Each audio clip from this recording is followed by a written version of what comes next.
हिंसा के 2 आरोपियों का एनकाउंटर हुआ है।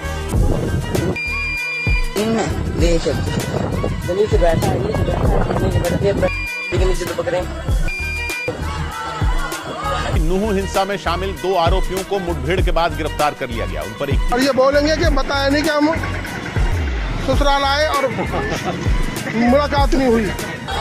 आगा भाई मैं हुआ चढ़ के मैं हुआ चढ़ के हुआ इनकी मोड़ दी भाई मैं हुआ भाई मार हुआ। 2 आरोपियों का पुलिस ने एनकाउंटर किया है। फूल माला तैयार रखना, कोई दिक्कत नहीं है। जा रहे तुम्हारे हाँ बिल्कुल। भाग गए मैं हुआ भाई मैं हुआ दबंगा। हरियाणा पुलिस ने नूह हिंसा के 2 आरोपियों का एनकाउंटर किया है। ज्यादा से ज्यादा संख्या में सभी भाई जाए। हम खुद यात्रा में शामिल रहेंगे और हमारी पूरी टीम में यात्रा में शामिल रहेगी। भाई छोड़ दे छोड़ दे भाई। ताजा मामले में पुलिस ने नूह हिंसा के 2 आरोपियों का एनकाउंटर किया है। 150 गाड़ियाँ फुल सिस्टम। हरियाणा पुलिस की क्राइम ब्रांच ने नूह हिंसा के 2 आरोपियों का एनकाउंटर किया है। तो इसलिए हम पूरी लोकेशन देंगे। अभी हम पाली हैं और निकलेंगे धौस से ही। फूल माला तैयार रखना। पुलिस ने नूह हिंसा के 2 आरोपियों का एनकाउंटर किया है। नूह में हुई हिंसा के बाद अब हरियाणा पुलिस ने एनकाउंटर करने शुरू कर दिए हैं। 2 मुस्लिम युवकों को पकड़ा गया है। एक के पैर में गोली भी लगी है, अस्पताल में उनको भर्ती कराया गया है। पर सवाल वहीं खड़ा होता है कि आखिरकार इस हिंसा के जिम्मेदार कौन है। हिंसा को हुए 10 दिन हो गए हैं, सैकड़ों FIR दर्ज हो चुकी है, कई नौजवानों को पकड़ा जा रहा है, 12 साल तक के छोटे छोटे बच्चों को पकड़ा जा रहा है। नूह डिस्ट्रिक्ट के नौजवान जितने भी हैं, छोटे से लेकर बड़े तक, अपनी रात या तो कहीं रिश्तेदारों के यहाँ बिता रहे हैं या पहाड़ों में छुप छुप कर, जंगलों में छुप छुप कर बिता रहे हैं। पुलिस आती है, जो भी गांव में फंसता है, थोड़ा सा भी शक होता है, उसको उठा ले जाती है, थाने में ले जाकर पिटाई वाली मशीन पर चढ़ा देती है। जो बेकसूर है उनको फिर कह देती है कि गलती हो गई, गलती से तुम्हें उठा लाया गया था।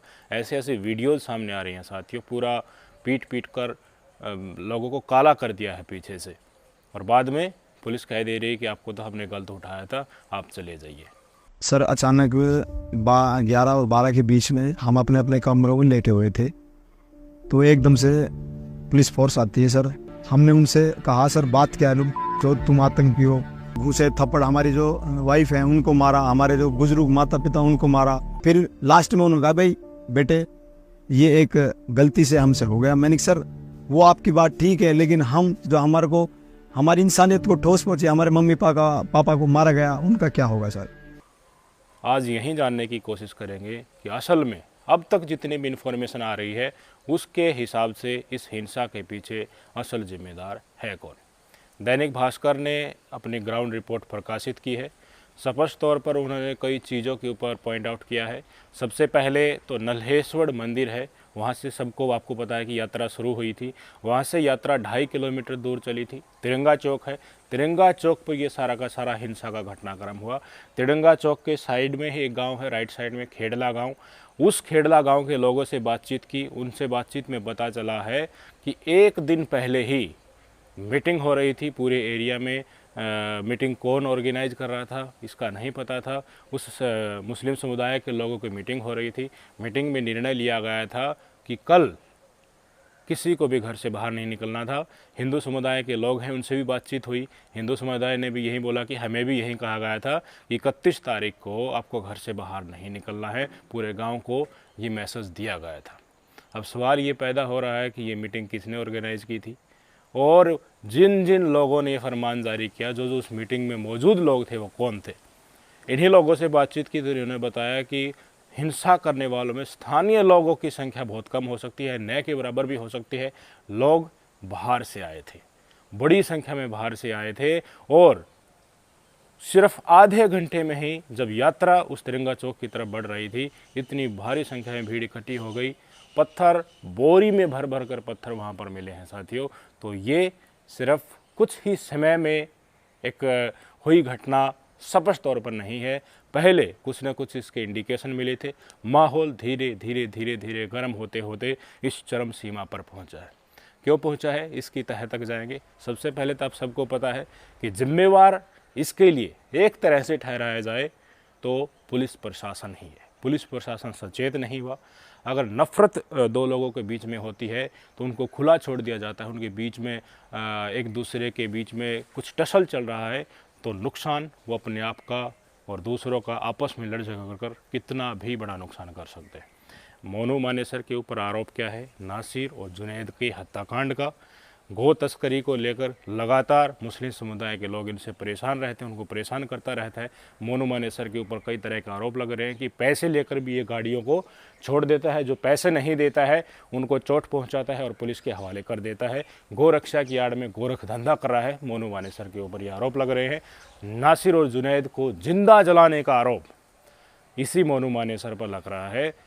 वो सच है या झूठ है ये हम नहीं जानते, पर नूह का जो मुस्लिम समुदाय है वो ये सोचता है कि ये आदमी भारतीय जनता पार्टी की सह पर मुस्लिमों के ऊपर अत्याचार कर रहा है, ध्रुवीकरण करके बीजेपी की राजनीति चमका रहा है, अपना कैरियर बीजेपी में बनाना चाहता है। मोनू मानेसर के हथियारों के साथ भी फ़ोटो है, मोनू मानेसर के गृह मंत्री अमित शाह के साथ भी फ़ोटो है, अनुराग ठाकुर के साथ भी फ़ोटो है, स्वर्गीय अरुण जेटली साहब के साथ भी मोनू मानेसर के फ़ोटो हैं। तो आप अंदाज़ा लगा लीजिए कितनी पहुंच का मोनू मानेसर आदमी आजकल है और गोरक्षा के नाम पर वो क्या करता होगा। बीजेपी की राजनीति और बीजेपी की विचारधारा को लोगों में नहीं परोसता होगा, इससे इनकार नहीं किया जा सकता। उसके ऊपर जो आरोप लगे थे, नाराज़गी मुस्लिम समुदाय में है नासिर जुनैद के हत्याकांड के बाद। आप मुझे बताइए, मेरे समुदाय के किसी दो लोगों की या मेरे परिवार के दो लोगों की किसी ने हत्या कर दी है और मुझे लग रहा है कि वो आरोपी है, और वही आदमी ललकार कर कह रहा है कि मैं तुम्हारे घर के आगे से जाऊंगा, तुम्हें जो होता है वो तुम्हारे बख्शी बात है वो कर लेना, मैं आऊँगा और मेरे साथ और भी कई लोग आएंगे। तो आपको गुस्सा नहीं आएगा? आप उनका अच्छे से फिर स्वागत नहीं करोगे? आपके अंदर इतना गुस्सा जो भरा हुआ है उसको आप निकालोगे नहीं? और ऊपर से चैलेंज करके बिट्टू बजरंगी जैसे लोग कह रहे हैं, मोनू मानेसर का देव है बयान को सप्लीमेंट कर रहे हैं कि देखिए हम 150 गाड़ियों के काफिले के साथ आ रहे हैं, पूरे सिस्टम के साथ आ रहे हैं। हरियाणा में सिस्टम किसको बोलते हैं? टक टक, आप समझ गए होगे ना, उसको सिस्टम बोलते हैं कि हम सिस्टम के साथ आ रहे हैं, मतलब लैस होकर आ रहे हैं पूरी तरह से, और लाइव लोकेशन भी भेजेंगे, तुम्हारे जीजा आ रहे हैं। और ये मत कहना कि पहले बताया नहीं, अब की बार बता के आ रहे हैं, फूल मालों से स्वागत करना। फिर ये ना हो जाए कि हम यहाँ से यात्रा वात्रा निकाल के चले जाएं और तुम फिर कहो कि बताया नहीं था पहले। तो इस तरह से ये भड़काऊ बयानबाजी एक तरफ से लगातार चल रही थी।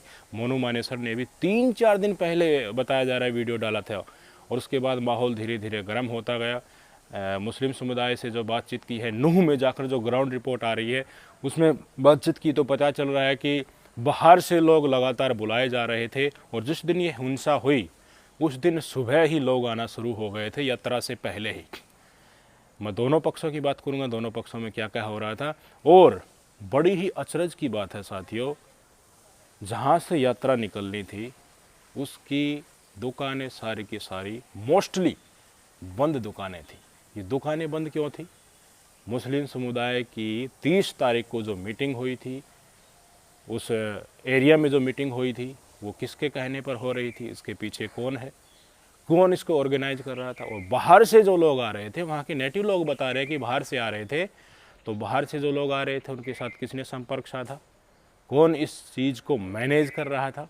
ये सारे सवाल किसी और ही तरफ इशारा कर रहे हैं कि इस मुद्दे को धीरे धीरे धीरे धीरे चरम सीमा तक पहुंचने दिया गया। और ऊपर से वहाँ की एसपी भी छुट्टी पर और वहाँ की डीसी भी छुट्टी पर, और यात्रा वाले दिन पुलिस फोर्स का न होना।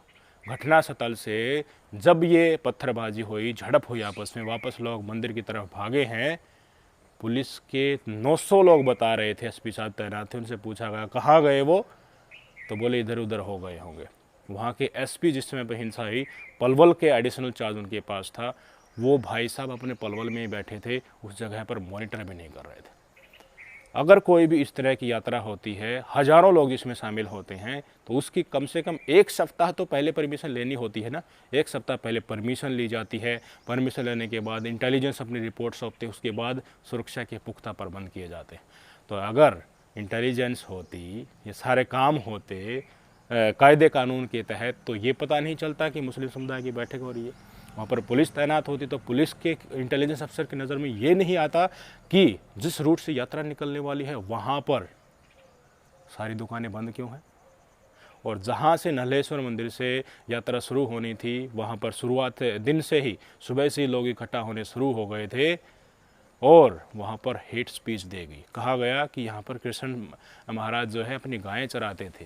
ये जिहादियों की धरती नहीं है, ये जो मेवात की धरती है, हमारे भगवान की धरती है, इसको जिहादियों से मुक्त कराना है। ये हेट स्पीच दिया गया, लाइव प्रसारण किया गया सोशल मीडिया पर। दूसरे पक्ष ने सुना और वहाँ से बिट्टू बजरंग की भाषण आ रहे थे, डीजे के साथ तरह तरह के नारे लगाए जा रहे थे। तो एक तरफ से तिरंगा चौक की तरफ जो भीड़ आ रही थी लगातार नारे लगाती हुई, जैसे ही वो उस चौक पर पहुँचती है उसके ऊपर पथराव होते हैं, लोग वापस भागते हैं मंदिर की तरफ भागे तो पुलिस नहीं आई। लगभग 3 घंटे लग गए। पुलिस कहाँ थी आज तक नहीं पता चल रहा है। अगर वहाँ पर भी पुलिस होती तो उससे आगे न तो गाड़ियों को जलाया जाता और न ही हिंसा इतनी बढ़ती कि पहाड़ियों से कोई फायरिंग करता। उस समय पर सबसे बड़ी कमी यही है, अगर वहाँ पर भी पुलिस प्रशासन मौजूद रहता, मुस्तैदी दिखाता, जहाँ पर हिंसा भड़की थी तिरंगा चौक पर जल्दी से जल्दी अपनी पोजीशन एक्वायर कर लेता, तो ये काम नहीं होता। ये काम इसी के बीच हुआ है। कुछ सवाल सीधे तौर पर इस पर स्पष्ट दिखते हैं। उसके बाद आपको सबको पता ही है किस तरह से गुड़गांव में मुस्लिमों को टारगेट किया गया, पलवल में किया गया, फरीदाबाद में किया गया, हरियाणा के दूसरे शहरों में आरएसएस ने पूरी तरह से तांडव काटा और फिर से बताया जा रहा है कि यात्रा को ऑर्गेनाइज किया जाएगा। अब फिर से उसी तरह का माहौल बनाने की कोशिश की जा रही है कि हम पूरे जनबल के साथ आएंगे, अब की बार रोक कर दिखा देना। और सबसे मुख्य बात, मोनू मानेसर, बिट्टू बजरंगी आज पुलिस की सुरक्षा में अपने घर पर आराम से बैठा है। वो मोनू मानेसर जिसकी तलाश हरियाणा पुलिस को भी है और जिसकी तलाश किसको है, राजस्थान पुलिस को भी है। वहीं हरियाणा पुलिस इंटेलिजेंस का यूज़ करके एनकाउंटर करके आज नूह में मुसलमानों को पकड़ रही है, पर वहीं हरियाणा पुलिस मोनू मानेसर को नहीं पकड़ रही है। क्यों? हरियाणा पुलिस बोल रही है कि वो पकड़ में नहीं आ रहा, वो फरार है। भाई साहब, आपको बिल्कुल एक सीधी सी बात बताऊंगा, सटीक बात बताऊंगा। आरएसएस वाले, बजरंग दल वाले, विश्व हिंदू परिषद वाले और ये तथाकथित गोरक्षक हैं, अगर इनको बीजेपी सरकार ने पकड़ लिया तो अकेला हरियाणा में नुकसान ही नहीं, तमाम प्रदेश जहां पर हिंदू मुस्लिम की राजनीति चलती है वहां पर इनको धक्का लग सकता है। ये इतने सालों में इनको पैसे खिला खिलाकर कुछ इन्होंने गुंडे पाले हुए हैं, इन संस्थाओं के सहारे ये नाराज़ हो जाएंगे और इनकी हिंदू मुस्लिम की राजनीति जो चल रही है उससे 1-2 कदम पीछे हटा लेंगे। 1-2 इंसिडेंट हुए हैं जिनसे भारतीय जनता पार्टी ने सीखा भी है, इसलिए ये गलती नहीं करना चाहते। मोनू मानेसर हिंदू मुस्लिम की राजनीति का एक चेहरा बन चुका है। वो जब तक गोरक्षा करता था तब तक ठीक था, लेकिन जब से वो भारतीय जनता पार्टी की हत्थे चढ़ा है तब से उसको खुद को ही पता है कि उसके साथ हो क्या रहा है और उसका असल चेहरा हमारे सामने भी आ गया है। तो अगर मोनू मानेसर गिरफ्तार होता है तो आसपास का तमाम एरिया अगली ब्रजमंडल यात्रा में उसका साथ नहीं देगा, हिंदू मुस्लिमों के नाम पर तांडव नहीं करेगा। यूपी में जिस तरह से बड़ी संख्या में लोग इस यात्रा में शामिल हुए थे, क्योंकि हरियाणा के लोग इतने नेटिव जो थे उस यात्रा में शामिल इतने ज़्यादा नहीं थे, बाहर से बहुत सारे आ रहे थे। बजरंग दल वाले जगह जगह से उठ कर आए थे इस यात्रा में। हरियाणा में इस तरह का माहौल नहीं है कि पाखंड को बढ़ावा दिया जाए और दूसरे धर्म को इस तरह से बेइज्जत किया जाए जिस तरह से दूसरे राज्यों में होता है, हिंदी प्रदेशों में, जहाँ हिंदू मुस्लिम की राजनीति चरम सीमा पर होती है क्योंकि उन्होंने दंगे भुगते हैं। तो अब जिस तरह से ये पूरा का पूरा प्रकरण अब निकल कर सामने आ रहा है, कुछ चीज़ें अंडरग्राउंड जो थी अब हमारे सामने आ रही हैं, उस पर कुछ सवाल सीधे तौर पर खड़े होते हैं। सबसे मुख्य मुद्दा कि अगर पुलिस मुस्तैद रहती, सिर्फ इन बातों पर ध्यान दे लेती, ये 2 वीडियो नहीं आते मोनू मानेसर के और बिट्टू बजरंगी के, जिसमें खुलेआम ये कहा गया कि हम आ रहे हैं, तुम्हारे जीजा आ रहे हैं, देख लेना, फूल मालाओं से स्वागत करना, पूरे सिस्टम के साथ आ रहे हैं, लाइव लोकेशन भी देंगे, यानी कि सामने वाले पक्ष को ललकार रहे हैं, बढ़ते जा रहे हैं, आगे आगे ललकार रहे हैं कि हाँ, अगर उन्होंने थोड़ा बहुत भी दिमाग है वो शांत हो जाएंगे, दिमाग से सोच लेंगे, पीछे हट जाएंगे, दंगों में हिस्सा नहीं लेंगे, रिटेलिएट नहीं करेंगे, तो बार बार उनको पिंच करते रहो ताकि उनके दिमाग पर क्रोध हावी हो जाए और वो भी हमारी तरफ से जो लोग आ रहे हैं उनके ऊपर आक्रमण कर दें। कुछ सवाल हैं सीधे तौर पर पूछने चाहेंगे। पूरा प्रकरण आपने देख लिया, चीज़ें समझ में आ रही हैं। एक ही तरफ घरों को तोड़ा जा रहा है, उन्हीं को छोटे छोटे बच्चों को जो है कसूरवार है या नहीं है उनको भी गिरफ्तार किया जा रहा है। पहाड़ों में लोग सोने के मजबूर हैं, पर कुछ चीज़ें हैं जो राजनीति के शिकार हुई हैं।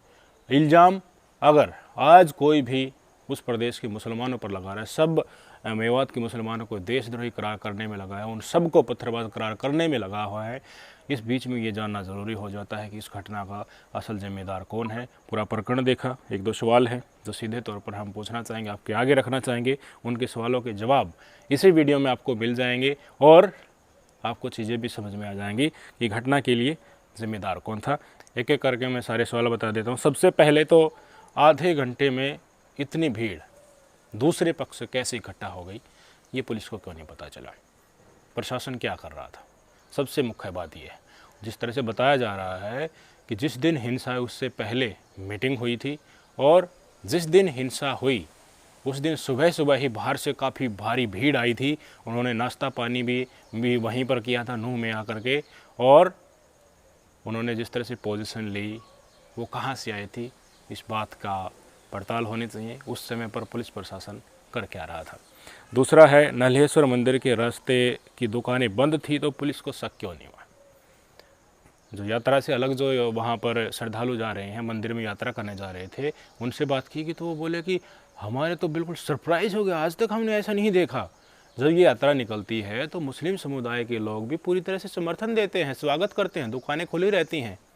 पर इस बार क्या हुआ? दुकानें सारी बंद, यानी कि कुछ न कुछ हुआ है, कुछ न कुछ प्री प्लान तो हुआ होगा, कुछ न कुछ बातचीत तो की गई होगी कि देखिए नहीं, घरों से बाहर नहीं निकलना है, ये फरमान तो गया होगा ना। तो ये किस चीज़ की तरफ इशारा करता है? ये किन सर्कमस्टांसेस के चलते हुआ है? ये वहाँ पर जो पुलिस मौजूद थी उसको नज़र नहीं आया कि पहले भी यात्रा निकलती है और अब इस तरह से आज माहौल अलग क्यों है? तीसरा सवाल, खेड़ली गांव में बैठक किसने की? घरों से न निकलने की हिदायत किसने दी? वो कौन आदमी है, वो कौन मास्टरमाइंड है जिसने इस चीज़ को पूरी तरह से घुमाया है? उसकी भी जांच होनी चाहिए। कहीं वो भी तो इन्हीं का आदमी तो नहीं निकलाएगा सत्ताधारी पार्टी का? कुछ नहीं पता चलता। आजकल इस सरकार में दो चेहरे हैं, तो सामने दिखता है वो अलग है और जो चेहरा लोग छुपा कर दिखते हैं वो अलग है। सच्चाई दिल्ली दंगों की अब तक जो निकल कर सामने आई है, वैसी सच्चाई इसकी भी निकल कर सामने आएगी। चौथा सवाल मैं आपसे पूछना चाहूँगा, बिल्कुल सपट सा सवाल है कि मौके पर जो पत्थर से भरी जो बोरी मिली है, और पत्थर कौन से? जो पहाड़ों में पाए जाते हैं, आम पत्थर उस एरिया के नहीं है, वो बोरी भर कर लाई गई थी, वो कहाँ से आए थे? ज़िले के दो बड़े अधिकारी एसपी और डीसी को छुट्टी पर भेज दिया। क्यों भेज दिया भाई? इतनी बड़ी यात्रा होने वाली है, बड़ी पुलिस फोर्स चाहिए, हर साल निकलती है, और इस तरह के परमिशन भी उसकी ली गई होगी कम से कम एक हफ्ता पहले, और अपने दोनों अफसरों को छुट्टी पर भेज दिया। ये कैसा है? और एक और मुख्य सवाल मैं आपसे पूछना चाहूँगा कि क्या पुलिस जो वहाँ पर मौजूद थी नल्हेश्वर मंदिर में, हेट स्पीच दी जा रही थी कि ये जिहादियों की धरती, इसको मुक्त कराना है, उसका लाइव ब्रॉडकास्ट हो रहा था, तो क्या पुलिस को अंदाज़ा नहीं लगा? क्या ये हेट स्पीच नहीं है? क्या ये सुप्रीम कोर्ट की गाइडलाइंस के खिलाफ नहीं है? ये तमाम सवाल हैं, और फिर भी मोनू मानेसर मोनू डार्लिंग बना हुआ है, बिट्टू बजरंगी इनका खास यार बना हुआ है, आराम से पुलिस सुरक्षा में एंजॉय कर रहा है, और इधर एनकाउंटर करके मुसलमानों को पकड़ा जा रहा है। कुछ नहीं कह सकते, आज के दिन मुसलमान होना शायद अपराध ही है। एक छोटी सी शुरुआत की है हरियाणा के किसानों ने, जाटों ने, तो मेवात के लोगों को भी चाहिए कि इसी तरह इन लोगों को बुलाकर, किसानों को बुलाकर वहाँ भी पंचायत ऑर्गेनाइज़ की जाए, और एक जो छोटी सी शुरुआत हुई है समाज में बदलाव की, उसको एक बड़ा मंच देखकर पूरे देश को बताना चाहिए ये मेवात के मुसलमानों का भी कर्तव्य है।